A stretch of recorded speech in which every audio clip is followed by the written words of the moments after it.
Well, we are live from one of us is live from Omaha. Our little pregame. That's how the show is going to start. It wouldn't roll. Our Bayou Bets intro wouldn't start. So I don't know what it is, but we'll just roll with it. Zach Ewing is live from Omaha.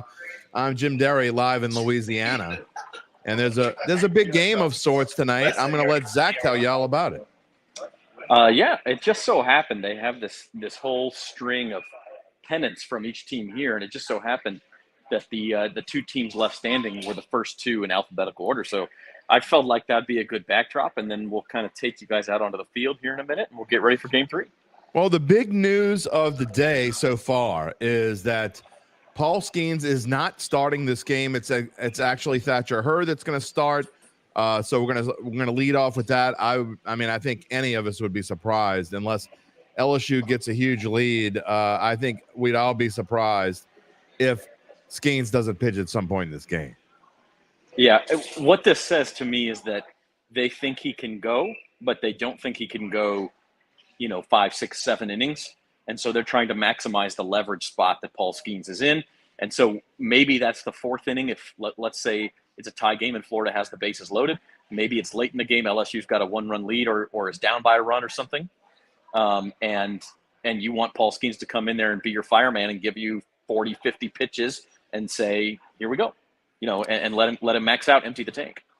Jerry is with us, and I have bad news for you, Jerry. We love you, and we thank you for being a regular on the show, but we're not going to be talking about the Saints today. The Jets apparently got hard knocks. I did not see that.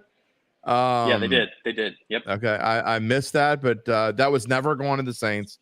They would have had to, you want to talk about kicking and screaming. That would have been kicking and screaming. So the Jets I think the Jets are kicking and screaming too, but yeah, but it's a different kind of kicking and screaming. I don't know. Nick says, Uncle Big Nick's with us. He says he's never seen an LSU game where they're wearing purple and anyone else start besides Paul Skeens.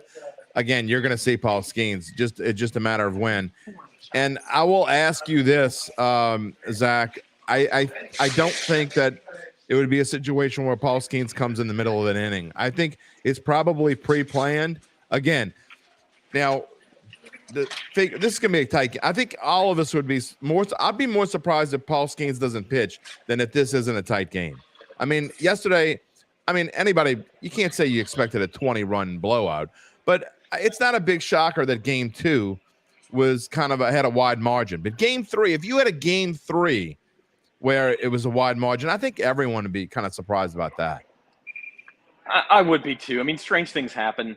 But that game yesterday, let's face it, the only reason it got that far out of hand is because LSU in the 5th or 6th inning said, you know what, today's not our day, but we have a 1-game lead.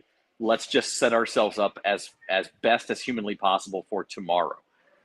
And so it got out of hand because they have 11 pitchers on the staff, and they were throwing numbers 8, 9, 10, and 11 at the end of that game. And that's no knock on those guys. But against a lineup like Florida, and the wind was blowing out, and the strike zone was small, and things got out of hand quickly.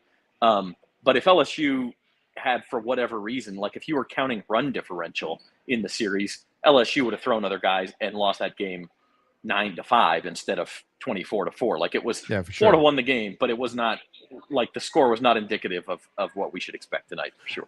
A couple reminders before we move on with the show. Reminder that Caesars Sportsbook is the official odds partner of bet.nola.com, and we'd love you to check out Caesar if you plan on betting the game tonight. We're going to show you the odds in just a minute. And a reminder to subscribe to the Bayou Bets YouTube channel. We know a lot of you are probably watching on either NOLA.com or the Advocates page. We'll go over to Bayou Bets because we do these shows twice a week. We also have Datitude once a week, my Datitude podcast. And when football season starts, it'll be twice a week. And we talk obviously a lot about the Saints as we go there. So let's get into the basic game odds. And before we do that, we thought we only had one Florida fan out there watching tonight, but that's not true. Swampy McGee says, here come the Gators. I don't know about Swampy McGee. He's also got a comment here. The Gators' 20-run win was the most lopsided in the event since Notre Dame beat Northern Colorado 23-2 in 1957. Well, great. That's a perfect segue into what I want to lead into.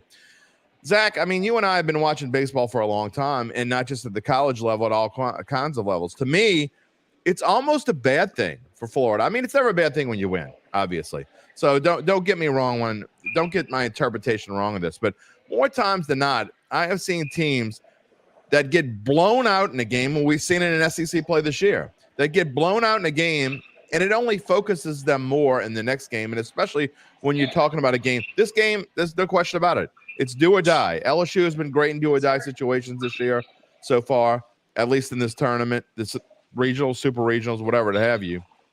Well, they haven't had a lot of do or dies, I guess, but until the College World Series. But I just think that this focuses them more, and we have seen teams lose by 10, 15, 20 runs, come back the next day and have a great performance. Yeah, and I don't think it's a bad thing for Florida to have some confidence in their swings and everything, but I think it's actually easier if you're the team that loses a game like that to come back. I mean, I can tell you right now, in the post-game news conference last night, those LSU players were over it already 10 minutes after the game. I mean, because they probably had started to process the fact in the 6th, 7th inning, like, hey, this is not going to be our day, but it's going to be 1-1. We got to focus on tomorrow. And the fact that Florida added 8 more runs or 10 more runs in the 8th and 9th innings, like, didn't bother anybody. It wasn't guys who were going to be pitching today. The intensity certainly was not there from either side. And it is much easier to just kind of shove that game, or flush it, as they like to say, flush that game, move on to the next day. And not only that, but yesterday was a day game. Today's a night game. They've had more time off than they have most of the time in Omaha. So I don't think there's any question that LSU will be ready to go. Now, we talked in pre-production about body language and how LSU is going to look. I mean, we can't see them yet because I'm going to go out to the field. Should I bring us out to the field? Yeah, bring us out to the field. Why not? So I'm going to turn this around so y'all we can kind of come out together. I hear some pings, so somebody's taking a little BP. There's some batting somewhere. practice. This is headed down toward the LSU dugout here, and we've got to go this way, but this will get us down onto the field. All right. Well, while you're walking, though, I mean, just again, I don't think LSU went to bed going last night, oh God, we look like 20. We lost by 20 runs. This series is over. No, absolutely not. And it is Florida taking BP right now. We've got some people waiting for LSU's players to sign some autographs for them if they're lucky. Now, you're not going to get this look anywhere else, my friends. You got this on Bayou Bet. Zach Ewing walking down the plank by the dugouts where they're taking batting practice right now. As we say, this game time is scheduled for just about 2 hours from now. I think it's 6:07, I think, is official start time. I'm going to put my sunglasses on while I'm out here, Jim. It's very bright right now. There you go. Yeah, it's a beautiful day. We do have some wind, and it's at this moment blowing mostly left to right and slightly out. Not straight out like it was the last couple days, but left to right and more out than it is in. So we'll see. That could change, of course, in a couple of hours, but that's what we've got right now. Well, what that will change is those 2 home runs that we had yesterday. They talked about the launch angle of 51 degrees and 56 degrees. Those aren't going to go out today. So if they pop those up, they're going to be popped up because Zach Fradella from Fox 8 was watching his forecast of Omaha for this evening. He says either by game time or shortly after game time, he expects there to be almost no wind in the stadium. So I don't think wind's going to – it's certainly not going to play a factor like it did yesterday. And I really don't think it's going to – from what he was saying, it doesn't sound like the wind's going to play a whole much of a factor at all. Yeah, right, and I think this is going to be one of those more typically low-scoring games that we've seen since the College World Series moved to Charles Schwab Field in 2011. And that's why you see an over-under of 9.5 on this game. And I think it's possible that played into Jay Johnson's strategy with the pitching as well. You get Thatcher Hurd out there earlier in the game. Shadows are a big problem for hitters early in these games, these 6 o'clock starts. And so maybe you get him through the lineup once, maybe even twice, get him through 4 or 5 innings. And then you call on Paul Skeens, like I said, depending on what the situation is in the game. If you've got the lead, maybe you can even wait until the 8th or 9th inning to bring in Paul Skeens to be your closer. If not, you bring him in earlier and try to get the lead, and then you turn it over to Riley Cooper, who, by the way, missed yesterday's game with a stomach bug. He was like, I mean, it must have been bad to keep him out of the game, but he was apparently in his hotel room throwing up. He is at the field today and ready to go. Great question from Wendy. She wants to know, is LSU the home team tonight? No, Florida is the home team. They're over there in the third base dugout. They're taking batting practice first day. Florida won the coin flip to be the home team. Okay, so there you go. The LSU will be batting first. And honestly, LSU at times has done better when they batted first. We'll see. El Rey, our other Florida fan on watching the show, he says he worries that Joe Bear's home run broke whatever spell was over the Tigers. I personally don't think that means. I think when it got to about 8-5, 9-5, 10-5, whatever, I think they were just swinging the bats and whatever happened happened. And Florida, look, the same what we said for LSU. Florida brought in a guy in the fifth inning yesterday who really did a hell of a job. He kind of, put the game out of reach, or let the offense put the game out of reach. But he pitched 5 innings. He was a bullpen guy. I'm struggling to think of his name right now. It's like an Italian name, but he put the game, to bed for them. He's not one of their top guys or anything, and he certainly was not used to going 5 innings. So Braden Jobert gets him at the end of that stretch. I don't know how much that has to do. What matters a hell of a lot more is how Jack Caglione pitches for Florida tonight, and how he hits too.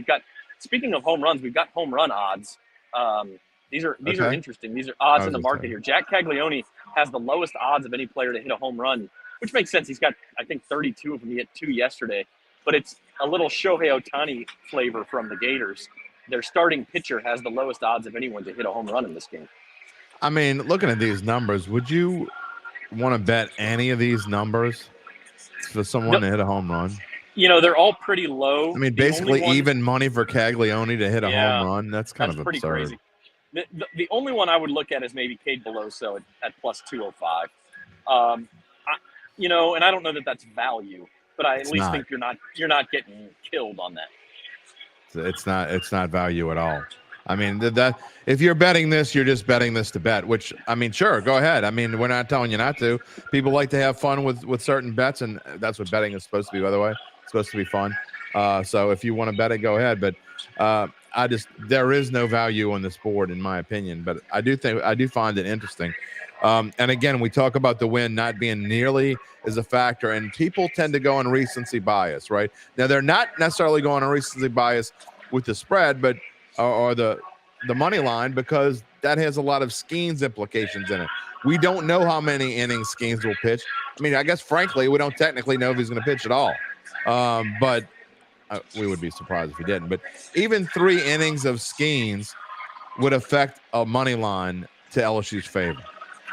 Yeah, and it has. I mean, I don't think LSU is a minus 145 favorite unless you're factoring in the fact that they've got the best pitcher in college baseball, pitching, let's say, a third of the game. And that makes a difference. If you can say, okay, Paul Skeens is going to be out there and put up 3 zeros, or maybe he allows 1 run in 3 innings or something, and really shuts down a very good Florida offense. Well, Florida, they've got good pitchers. They don't have that guy, and they haven't all year. Jack Caglione is good. He's got, I think, 85 strikeouts in 73 innings. The wind's really picked up, by the way, just right now. But he's also got 52 walks. And so he's put guys on base. He went through a stretch in the middle of the season where he was walking like 5 or 6 guys a start. And that has died down. He's down more like 2 or 3 guys a start now, which is where he's going to have to be tonight. But my point is, if you're comparing the guys we know are going to pitch, Jack Caglione versus Thatcher Hurd and Paul Skeens, I think LSU has a slight pitching advantage, and I think they've got a lineup advantage, and that's why you see minus 145. Zach Ewing is live in Omaha. As you can see, he's out on the field, and I am live in Louisiana as we await just a little less than 2 hours away from game time. We've got another 15 to 20 minutes left on the show here, so feel free, if you're watching on YouTube or Facebook, type in a comment, and we will be glad to put it on the screen. If you have a question or comment, you have a question for Zach. He's got all the knowledge. He's down there in the field, again, live in Omaha. We'd be glad to answer it for you. Again, we'll run till about 4:30, 4:35 or so in today's game. Now, I want to talk a little bit about Thatcher Hurd, but let's talk about LSU's path.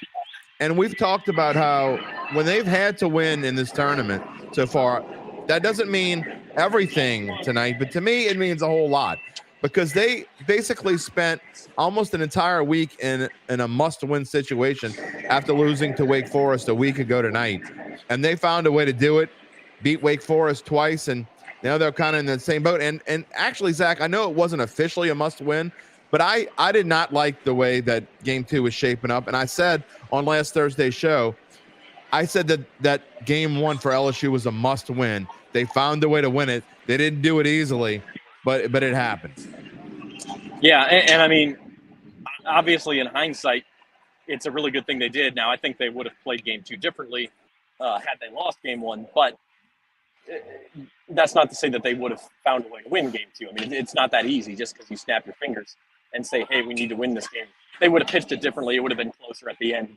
Maybe they have a chance. But as it turns out, what they were doing was setting themselves up as well as they possibly could for today. And I do think, we see this team kind of with a killer instinct. I mentioned that last week too.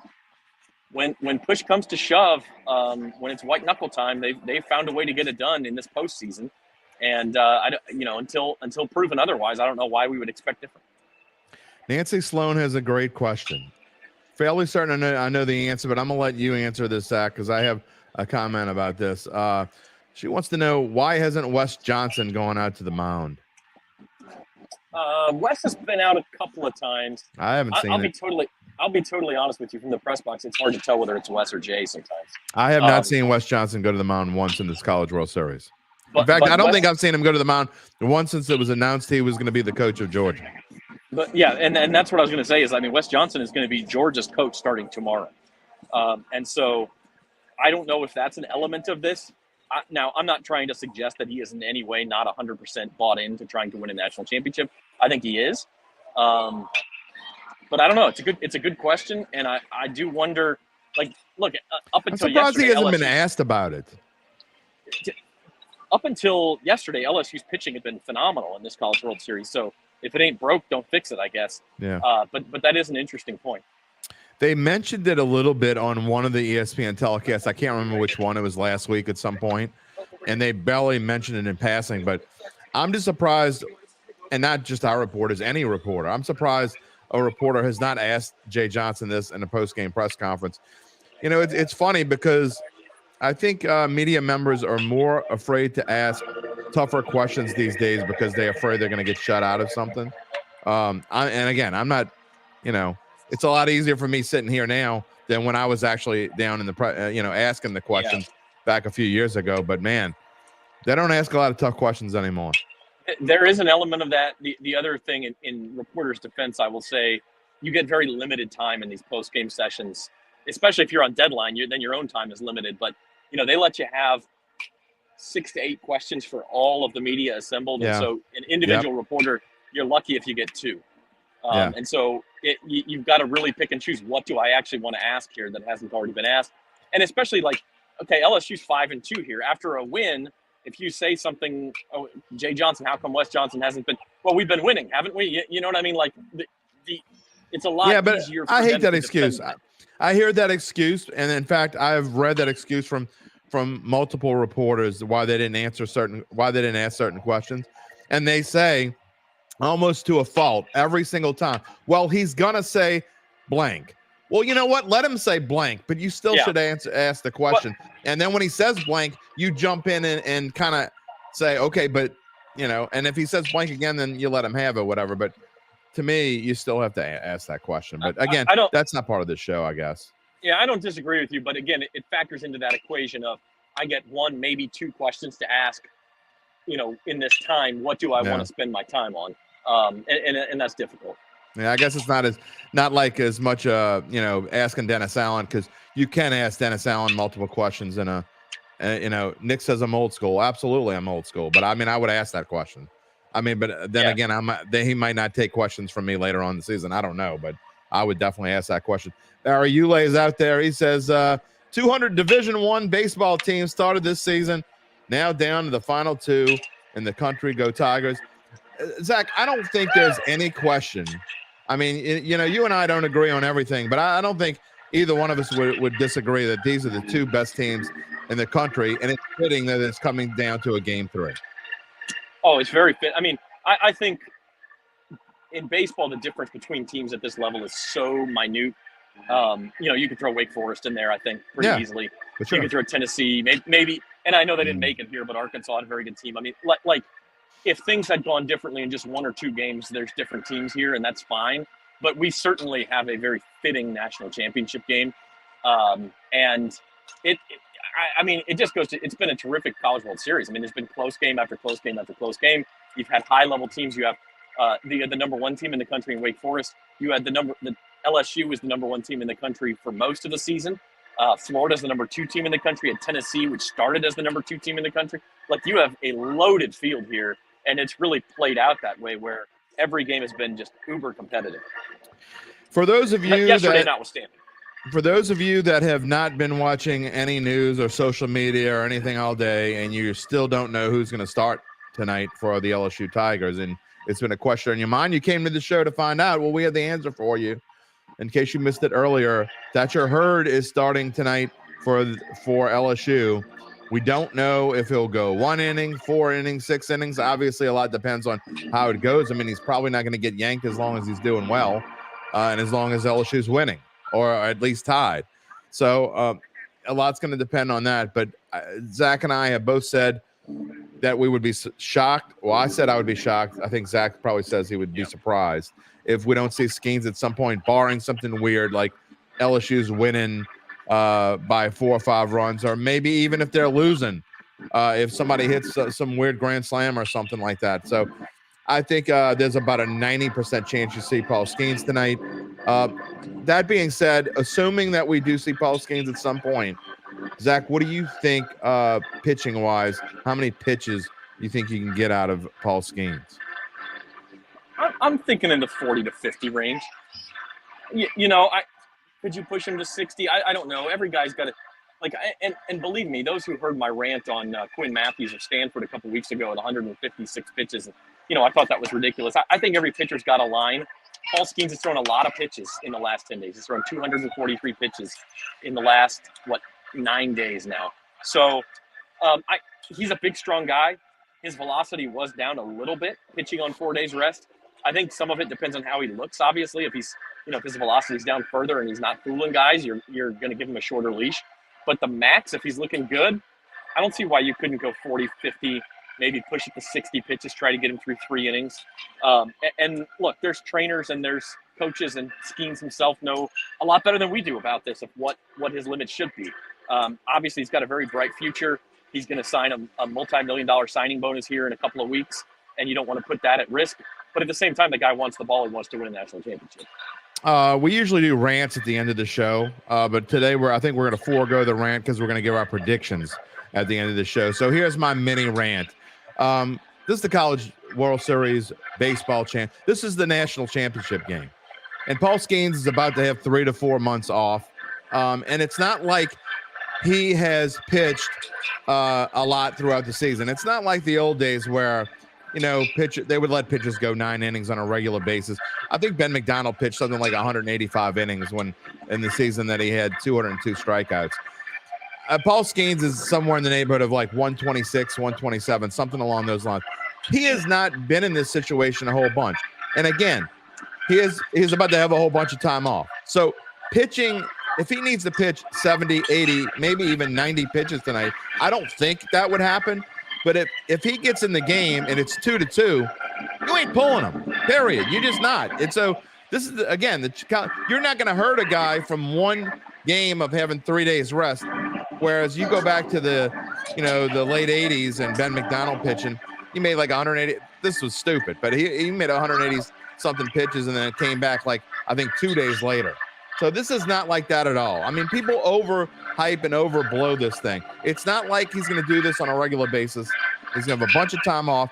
You've got to see Paul Skeens tonight. And quite frankly, I'm very surprised he's not starting this game.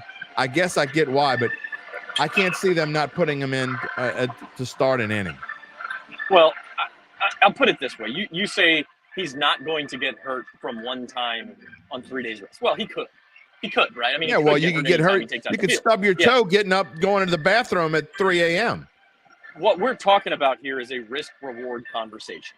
Is there a heightened risk pitching on 3 days rest after throwing so much in the last? Yeah, there is probably a heightened risk. I think we can all agree on that. But the reward is so great, a national championship, the magnitude of a game that means, look, he may go win 5 World Series. I don't know. he may not. This may be the biggest game he ever pitches in. Exactly. And I guarantee you he wants the ball. And so this is a risk-reward conversation. So you have to balance those two. If you're Paul Skeens, if you're Jay Johnson, if you're LSU. And I think the answer is that, yes, he's going to pitch. You also have to treat it like it is. It's a situation where he probably has a limited number of bullets. And he, that's why I don't think he's starting, because if you have a limited number of bullets, you try to get Thatcher Hurd. And I'll say this about Thatcher Hurd. He was more hyped coming to LSU out of UCLA than Paul Skeens was out of Air Force, or at least they were equal. I mean, I remember in the offseason about a year ago, people were saying, watch out for this kid from UCLA. Thatcher Hurd is going to be really good. He's a talented guy. And I mean, he could make this conversation all moot by pitching 6 shutout innings, and LSU's got a 6-0 lead, and then nobody's worried about how much Paul Skeens gets an inning to get an ovation in the 9th inning.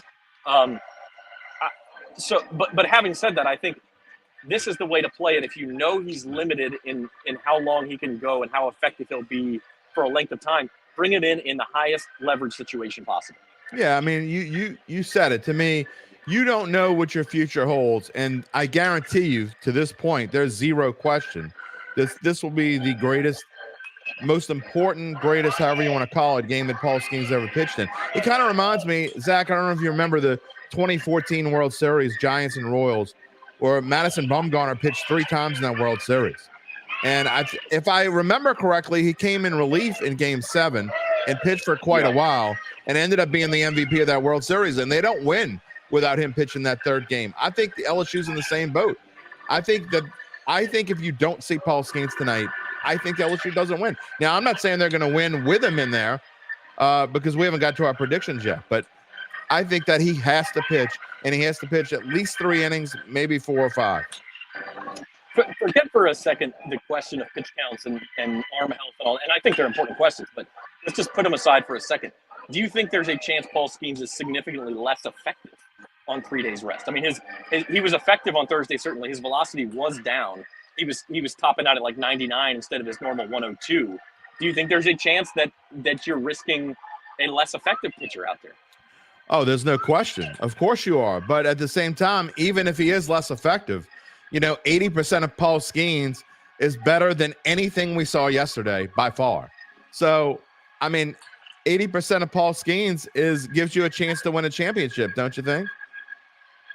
Yeah. Oh, I mean, I think you try it, but I also think you have to keep a close eye on him. And if you see those velocity numbers down and Florida's getting a couple of good swings on him, that then changes your rubric for how long you're going to, like you said, if it's a 2-2 game, you're not taking him out. Well, if he doesn't look good, you I don't disagree with that. You have to grade on a curve a little bit.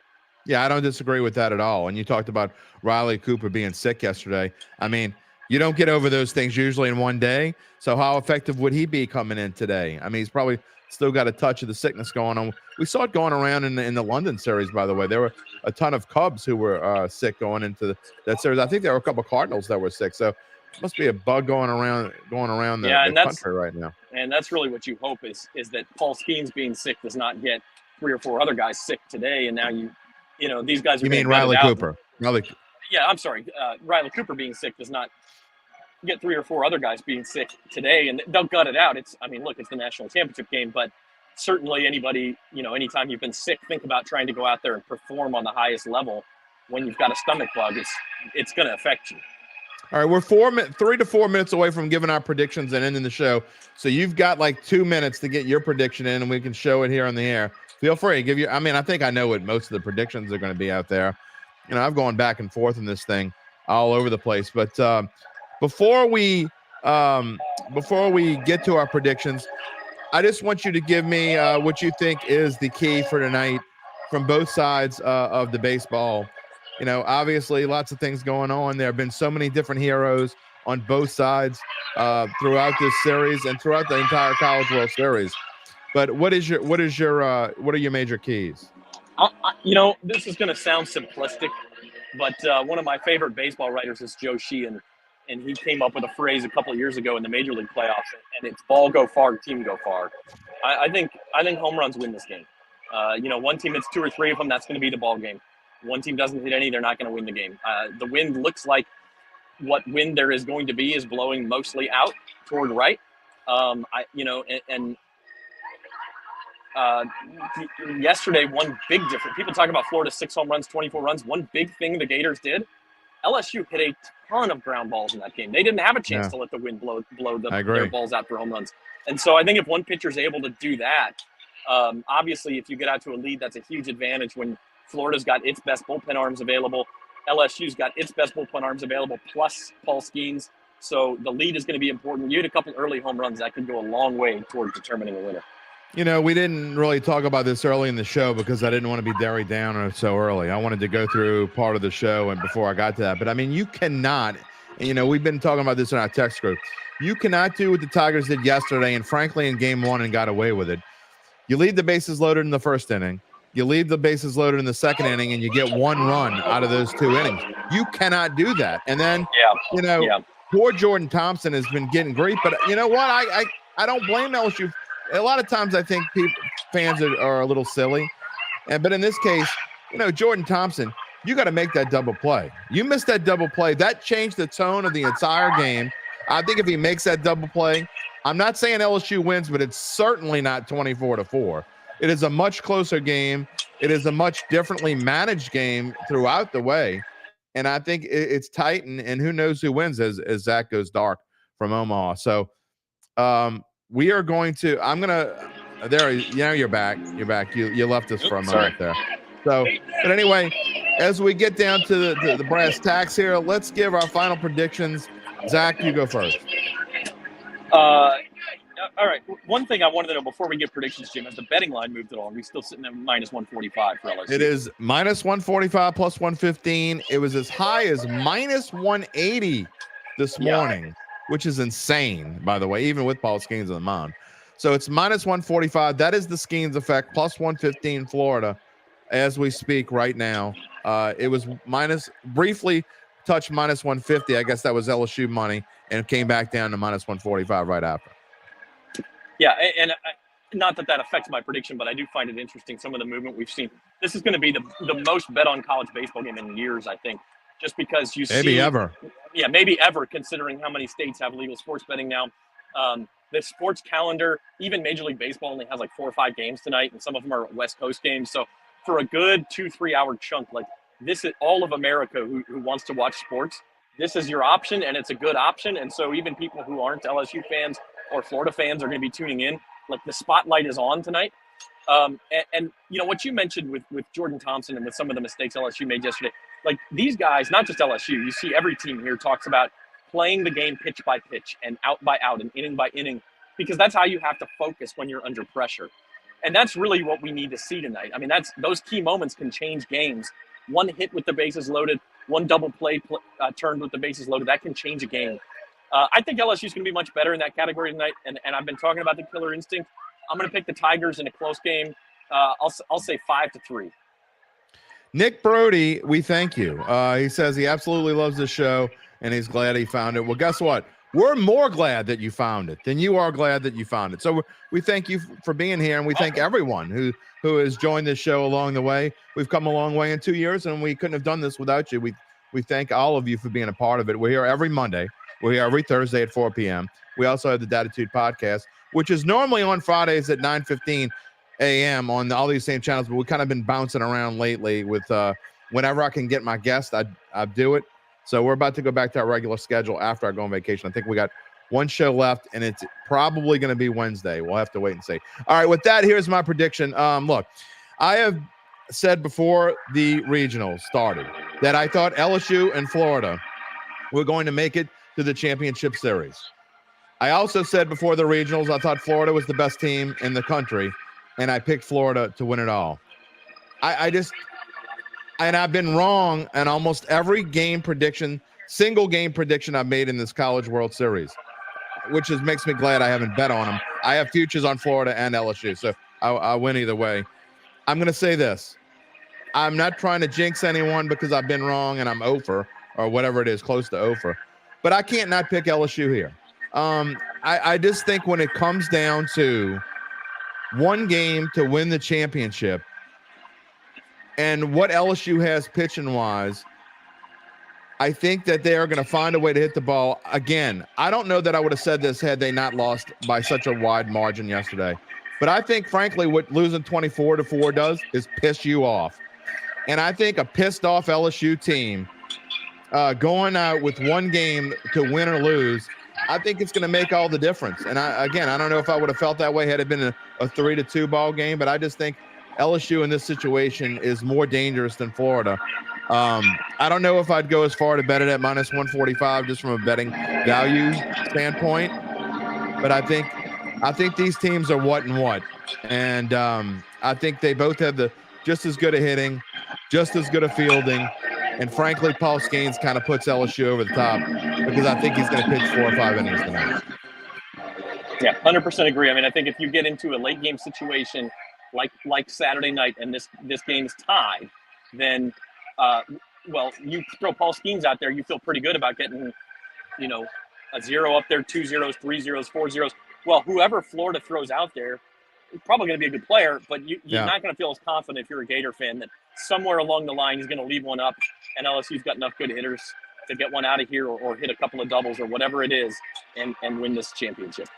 Zach, the best news of it all for you as a Missouri grad. I mean, I know you're kind of you're an adopted Louisianian now, so I know innately, and it's better for us if LSU wins. I know probably you're rooting for LSU a little bit, but the better news for you is that after 10, 11 days, you get to come home. Yeah, look, I'm tired, and I got the note from Southwest Airlines this morning that was like, your flights tomorrow may be delayed by weather. Please. Oh, no. You stop. Just stop it with that, okay? We actually have had great weather here this week, and as I say that, the wind on the field, like where I'm standing kind of to the right of home plate, feels like it's blowing in, but the flags are blowing out in the outfield. So it's pretty hard to tell how this is going to play tonight. It's kind of swirling winds right now, so we'll see what happens. Weather's been great. And by the way, one more shout out to the people at Harrah's Council Bluffs. I'm staying over on the other side of the Missouri River. They've been great. That's made my stay here a lot easier. I totally recommend them for anyone coming to the Omaha area in the future. And by the way, no matter what happens tonight, Jay Johnson's got this thing rolling, and they're going to be back. Maybe whether it's next year or not, I don't know, but they will be back in the near future. Well, you have to be excited if you're an LSU fan or alum or whatever, that this program is back on track. Not that Paul Maneri took it off track, because I'm a huge Paul Maneri fan, by the way. And there's a decent chance he's on Datitude before I go on vacation. So we'll see how that works out. If not, hey, I'm going to try to get Cade Beloso as well. He's been great ever since he's been on Datitude. So we'll try to get him again. Look for that on Wednesday. My last show on Bayou Bets until July the 17th. We hope everyone enjoys the game out there. And I think it's okay if we say one time, go Tigers. We'll see you. Bayou Bets, we'll see you on Thursday. You got one last word, Zach? Go ahead. I was just going to say Spencer and I'll be back to break everything down and how it went 4 p.m. Thursday. So keep tuning in. Jim's on vacation, but we'll be here. We thank everyone for joining us today. It's been a great crowd out there. We hope everyone enjoys the game. And Bayou Bets, we'll see you on Thursday. Adios, everybody.